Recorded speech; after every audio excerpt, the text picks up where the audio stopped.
আল্লাহ পাকের পরে বলে দেখো মৃত্যু জমিনকে কেমনে জিন্দা করি।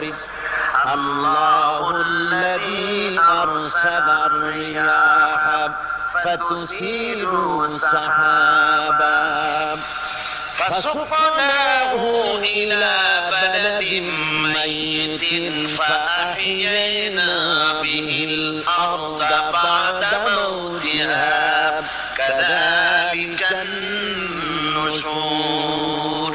আমি আল্লাহ রাব্বুল আলামিন ওই সমুদ্রের নোনা পানিগুলোকে, সমুদ্রের লবণাক্ত পানিগুলোকে বাষ্পীয় আকারে উত্থিত করে মেঘমালায় পরিণত করি, আর এরপরে বাতাসকে হুকুম করি বাতাস এই মেঘটাকে টেনে নিয়ে যাও অমুক জায়গায়। মেঘ চলে এলো, আল্লাহ রাব্বুল আলামিন বলেন মেঘ এবার বিন্দু বিন্দু করে বৃষ্টি বর্ষণ করে দে। আমার হুকুমে ওই পানিগুলি বৃষ্টি হয়ে বিন্দু বিন্দু হয়ে জমিনে পতিত হয়। আল্লাহ বলেন এভাবে করে বৃষ্টির পানি দিয়া মরা জমিনকে জিন্দা করে দিয়া নববধূ গর্ভধারণের যেমন প্রস্তুতি নেয়, বৃষ্টির পানি পায়া মরা জমিন তেমন ফসল ধারণের জন্য প্রস্তুতি নিয়ে নেয়। সুবহানাল্লাহ। এইটা যেভাবে আমি করি কাযালিকান নুশুর, এইভাবে করে তোমাদের কি কিয়ামতের দিন আমি জিন্দা করতে পারবো। কেমন অস্বীকার করো?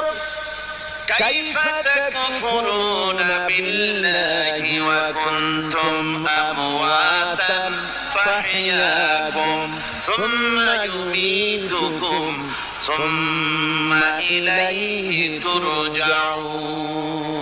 কি করে তুমি আমাকে আমি আল্লাহকে অস্বীকার করো? কুনতুম আমওয়াতান, তুমি ছিলে নিষ্প্রাণ, ফাহিয়াকুম, এরপরে আমি তোমাকে জিন্দা করলাম, সুম্মা ইউমীতুকুম, এরপরে তোমাকে আমি মৃত্যু করব, সুম্মা ইউহয়ীকুম, এরপরে তোমাদের আবার আমি জিন্দা করব, সুম্মা ইলাইহি তুরজাউন, এরপরে তোমাদের সকলকেই আমার কাছে ফিরে আসতে হবে। দেখেন না, আমরা যখন মানুষকে কবরে রাখি, কবরে রাখা তারপরে উপরে মাটি দিয়ে কি বলেন আপনারা?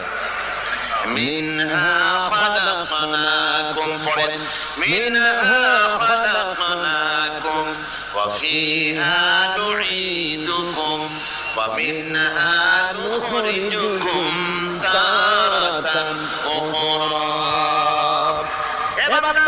এই মাটি দিয়ে তৈরি করা হয়েছিল, এই মাটির ভিতরে রেখে গেলাম, আবার এই মাটি থেকে আল্লাহ রাব্বুল আলামিন তোমারে জিন্দা করবেন।